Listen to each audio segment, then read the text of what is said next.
भाजपा विधायक स्वामी बालमुकुंदाचार्य ने एक बार फिर अपने तीखे और विवादित बयानों से सियासी पारा बढ़ा दिया। उन्होंने कांग्रेस नेता गोविंद डोटासरा के बयान पर पलटवार किया। उन्होंने कहा कि डोटासरा को एक बार आरएसएस की पोशाक पहनकर देखनी चाहिए, तब उन्हें समझ आएगा कि राष्ट्रीय स्वयंसेवक संघ देश के लिए क्या काम कर रहा है। वहीं आचार्य शब्द को लेकर उठी आपत्ति पर अमीन कागजी पर भी उन्होंने तीखा हमला बोला।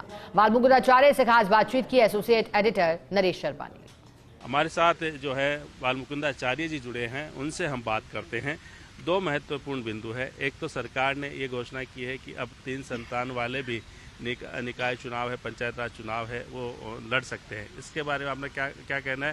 क्योंकि कल गोविंद सिंह डोटासरा ने आरएसएस का नाम लेके कहा था कि कोई पर्ची आई थी वहाँ से, उसके बाद ये फैसला किया गया है। मुझे आश्चर्य होता है, कांग्रेस के पास क्या बुद्धिमान लोग नहीं है? बिना सोचे समझे, बिना किसी बात का चिंतन किए, बिना उसको समझे कुछ भी बोल देते हैं। सम्माननीय कांग्रेस के प्रदेश अध्यक्ष डोटासरा जी को स्वयंसेवक संघ से, आरएसएस से लगातार प्रॉब्लम है। कई बार उन्होंने अपने शब्दों से अपमान करने का काम, करोड़ों स्वयंसेवकों का अपमान, माँ भारती की सेवा में जो निस्वार्थ लगे उनका अपमान करने का काम डोटासरा जी करते आ रहे हैं। डोटासरा जी से मैं निवेदन करता हूँ, कम से कम आप एक बार गणवेश धारण करके और स्वयं सेवक संघ में आप पधारें और आरएसएस की रीति नीति और कार्य को पहचानें। और हमारे यहाँ मुस्लिम समाज के भी स्वयं सेवक हैं, उनके पास भी रहकर देखें। स्वयं सेवक संघ का कार्यकर्ता किसी राजनीति के लिए नहीं, किसी पार्टी के लिए नहीं, किसी पद के लिए नहीं काम करता। वह माँ भारती के लिए और मानवता के लिए काम करता है। जहाँ भी कहीं भी देश और दुनिया में दुख घटता है, कोई दुर्घटना घटती है, स्वयं सेवक बिना किसी आदेश के, बिना किसी सरकार के तंत्र के, फौजी और पुलिस जिस प्रकार से स्वयं सेवक बनकर खड़ी होती है, वैसे ही स्वयं सेवक भी हमारा वहाँ सेवा में खड़ा होता है। मैं मेरी ओर से स्वागत करता हूँ, अभिनंदन करता हूँ। राजस्थान सरकार मुख्यमंत्री महोदय को बहुत बहुत धन्यवाद देता हूँ कि आपने ग्रामीण क्षेत्रों में पंचायत की सेवा करने वाले उन लोगों को भी आपने अधिकार दिया है जो सेवा करने का मन रखते हैं, लेकिन कहीं उनके बाध्यता बच्चों की आ जाती है, तो उन्हें ये मौका आपने दिया है। कोई जाति का थोड़े ना दिया है कि भाई सिर्फ खाली हिंदू ही होगा, मुस्लिम भी तो हो सकता है। जब मुस्लिम समाज हो सकता है तो हिंदू समाज को भी अधिकार है। इसलिए मैं स्वागत करता हूं और मैं तो खुद कहा करता हूं कि हम दो चार होने दो, ताकि भारत की सनातन संस्कृति, और कोई स्वयं सेवक बन के देश की सेवा करेगा, माँ भारती की सेवा करेगा, कोई पुलिस में जाके हमारी सेवा, और कोई फौज में जाकर माँ भारती की सुरक्षा की सेवा करेगा। बहन बेटियां समय समय पे आएगी, मांगलिक उत्सव होंगे, घर परिवार पूरा समृद्ध होगा और चौं ओर उस परिवार की समृद्धि हम लोग सबके साथ आगे बढ़ेगी। और तीसरा, आर्थिक शक्ति जो भारत बन रहा है उसमें सबका योगदान होगा। इसलिए मैं स्वागत करता हूं अपनी ओर से, बहुत बहुत धन्यवाद देता हूं मुख्यमंत्री महोदय को। और पंचायत चुनाव में जिस प्रकार की बाध्यता दूर होके 3 बच्चों के होने वाला भी लड़ सकता है, तो उसके लिए स्वीकार है। आखिरी सवाल, विधायक अमीन कागजी ने कहा है कि बालमुकुंदाचार्य आचार्य नहीं है, इस पर क्या कहना आपका? देखिए, आप तो मेरे मंदिर से भी जुड़े हैं, तो गवाह एक तो आप खुद ही हैं।